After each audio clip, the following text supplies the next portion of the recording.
Suki, New York State Senate Republicans have delayed a vote on that controversial same-sex marriage measure we've been talking about. So what is with the holdup? Joining us with some insight is political analyst and Hunter College political science professor Jamie Chandler. Good morning and good to see you. Good morning. So it looks like we're in a holding pattern here. What do you think is happening behind the scenes between the Republican leader Dean Skelos and Governor Cuomo this morning? There's heavy negotiation going on right now in terms of putting language into the bill that would further protect religious organizations.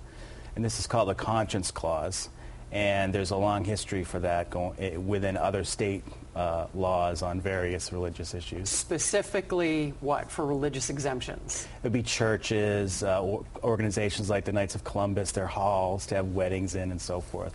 Yeah.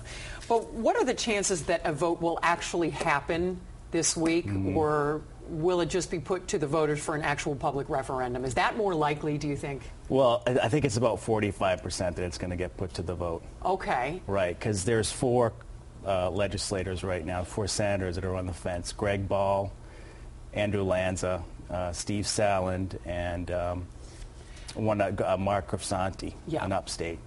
So in terms of that, they're kind of going back and forth with their constituents. Yeah, and particularly Andrew Lanza, who obviously lives in very conservative Staten Island. Is this political suicide for him if he ends up voting yes for this? If it goes to a vote? Well, I think it would be very difficult for him to justify it with interest groups like the Knights of Columbus and the Catholic Church. And they're getting involved, right? The Knights of Columbus? And you can actually see that in the language from Dean Skelos. He specifically mentioned the Knights of Columbus when bringing up the religious language. You know, this is clearly an emotional issue for a lot of people here. And supporters say that this should not be about religion. This is really about civil rights. Right. That argument is strong. You know, that's the argument that the pro-marriage organization is putting forth. But you know how religion is. It's just a very strong issue. It certainly is. And when you bring it into the public forum like this, and particularly into government, it's... Right. Now, there's been a lot of mention of this ballot referendum. Exactly. There's no process right now in New York State to do this. The state Senate passed something last week, but the odds of it actually going through would be very difficult. Would you say that New York's vote on this is pivotal when it comes to the national question over same-sex marriage? Definitely, because New York is the third largest state in the union.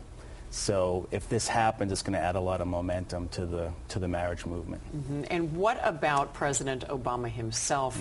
There were some anonymous sources saying that he might make some statement endorsing gay marriage, but then David Axelrod was on one of the shows last night saying absolutely not. The president would never actually change his stance. He believes marriage is between a man or a woman. What say you about that?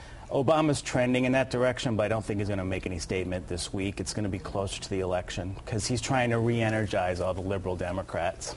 Yeah. If you had to make a prediction, what do you think we're going to see in the next 48 to 72 hours up there in Albany? I think there's going to be the continued delay. It's in the Republicans' best interest to stop Cuomo's agenda. And it's not only this one, it's also the rent controls and the property tax cap. Yeah, there's a lot going on there. Jamie Chandler, thank you so much for being here this morning. Great to get your perspective. Appreciate it. Thank you.